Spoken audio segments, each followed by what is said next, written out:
John Harbaugh didn't come to New York to rebuild the Giants. He came to create a monster. The NFL is about to face a ruthless new era, but Jackson Dart, Malik Nabers, and a brutal schedule stand between the Giants and a shocking takeover.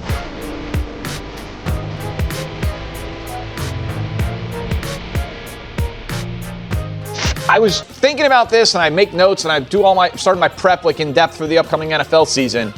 And I think I have more questions about the Giants than any team in football. Hey, I am a Jackson Dart believer, but there's a wide range of outcomes for if Jackson, is he a star or is he going to be a reckless player who is really inconsistent?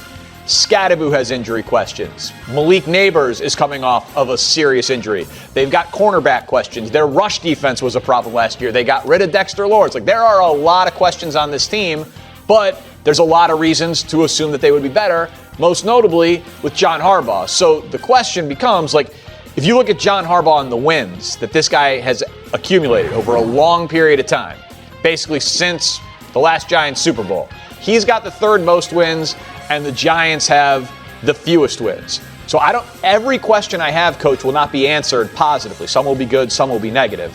The question is, how quickly can John Harbaugh answer most of them and get this thing back into the playoffs? Yeah, we're chasing execution. We're chasing execution. We're to the stage now where we're getting ready for the games. I mean, that's what practice is for. We're not here to practice. It's not a training camp exercise. We're here to prepare for the games that we're going to play. What plays we call, how we practice, all those things. We're not just running plays out here to run plays. That's why we want.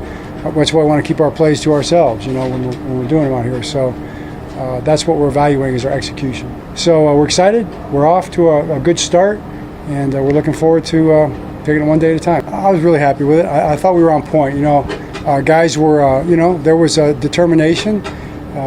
Nobody was happy-go-lucky coming in. Everybody was in good spirits, but more than that, they were focused and determined to get off to a good start. I saw that from when they reported over there at the facility, did the conditioning tests and all that at our place in East Rutherford, and then here when we got here, and then today. So I expect that to continue. What was it like having Malik back out there for the individual? It was great. It was great. Yeah, you saw him. He looked good, and got a process going, right? And so he looked good. What's the next step for him now that he's been doing? Is it just see how the body feels, or what is next for Malik?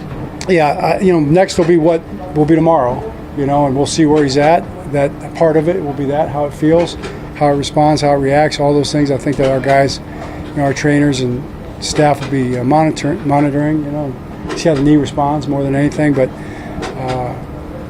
we'll just take it one day at a time. But it was encouraging today. Is there a long-term plan for him, like a bigger plan? Is it getting him ready for the preseason? So, getting a preseason action, is it getting ready for week one? How do you guys approach that? I think you take it one day at a time. We'll meet the circumstances where we find him. Every single day. I mean, maybe he'll get way ahead. Maybe he won't. Whatever you want to. Whatever. You can't really put a timetable on it exactly. I think you just see where it goes. And when he's the bottom, because we want him to be at his best.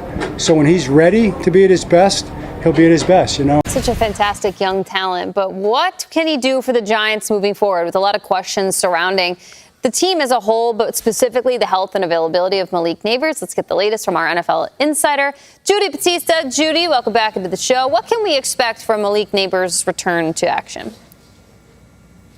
Well, we will see, but he is not starting training camp on the PUP list, which is obviously a very good sign. If he had started camp on the PUP list, he would be limited, at least initially, to just doing rehab work on the side with trainers. The fact that he's not on the PUP list means the team can let him practice to the degree that they think he is ready to practice. He is coming off a knee injury. He suffered that in week 4 last season.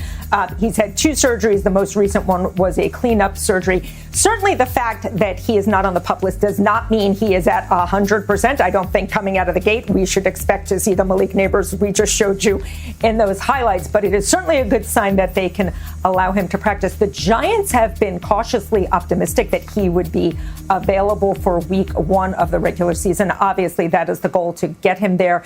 He is one of their most dynamic players. He's a huge part of what's going to be Jackson Dart's development. You remember Jackson Dart injected quite a bit of life into that offense when he finally became the starter, but he didn't have some of his most dynamic playmakers with him for most of the season. Getting Malik Nabers on the field would be a big boost for that offense and for Jackson Dart. Well, everything, Judy, you just described about Malik Nabers and being the energy for that team, that was Odell Beckham not so long ago. Can you tell me a little bit about how that equation works with Odell? Where does he fit in this puzzle for New York Giants?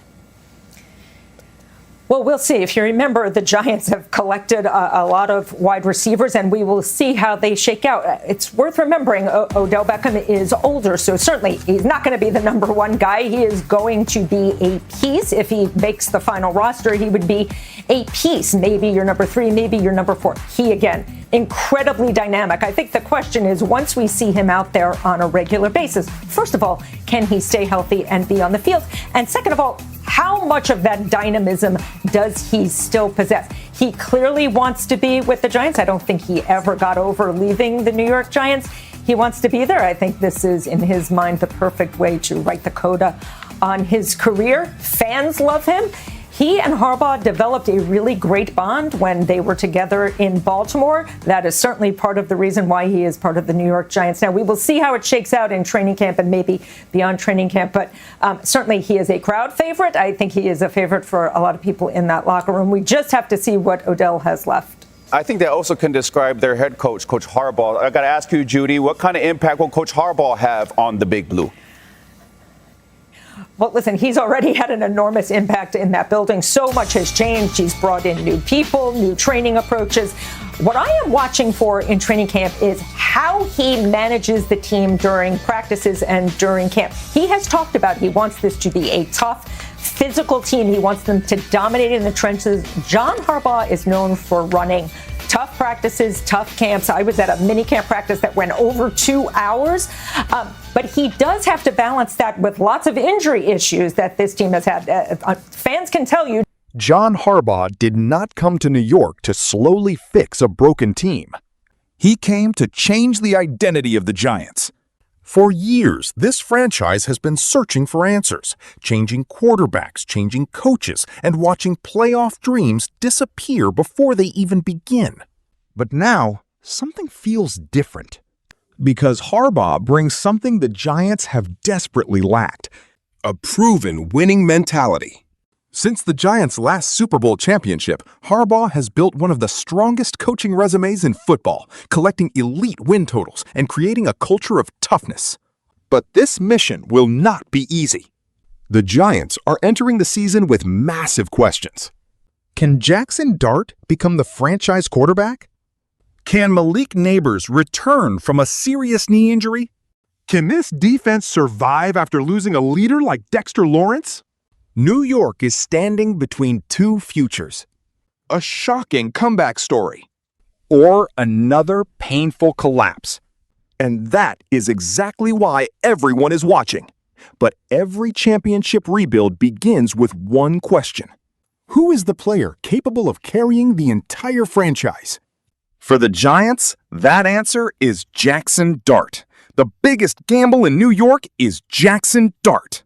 And the range of possibilities is enormous.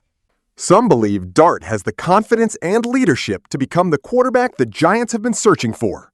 Others believe the pressure of New York could expose his weaknesses.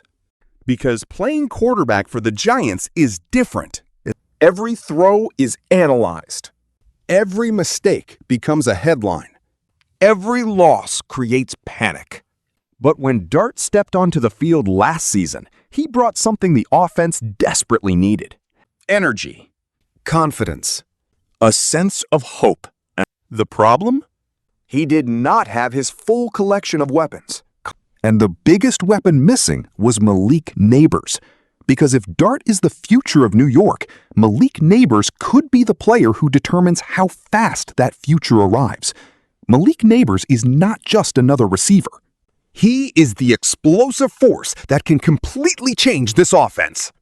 After suffering a knee injury in Week 4 last season and undergoing 2 surgeries, Nabers' health has become one of the biggest storylines in Giants training camp. John Harbaugh knows how important this is.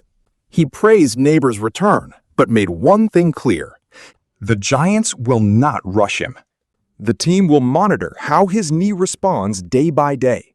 Because being back on the field does not mean being fully ready. The goal is not simply getting Nabers onto the field. The goal is getting him back as the game-changing weapon New York believes he can become. Many compare his impact and energy to what Odell Beckham Jr. brought to the Giants years ago. And speaking of Beckham, his return creates another fascinating storyline because Beckham's return is not just about football. It is about unfinished business. Odell Beckham Jr. returning to New York is one of the most emotional stories of the offseason. But emotions do not win games. Reality does. Beckham is no longer the superstar who dominated defenses during his first Giants era. He may not become the #1 receiver. He may not even be the second option. His role could be smaller, possibly the third or fourth receiver if he earns a roster spot. The questions are simple. Can he stay healthy? Can he still create separation? Can he accept a different role? That is the challenge. But the biggest story remains John Harbaugh. He wants the Giants to become a physical, disciplined, mentally tough football team. His message has been clear. Execution, not excuses. Harbaugh said the team is not simply running plays in practice.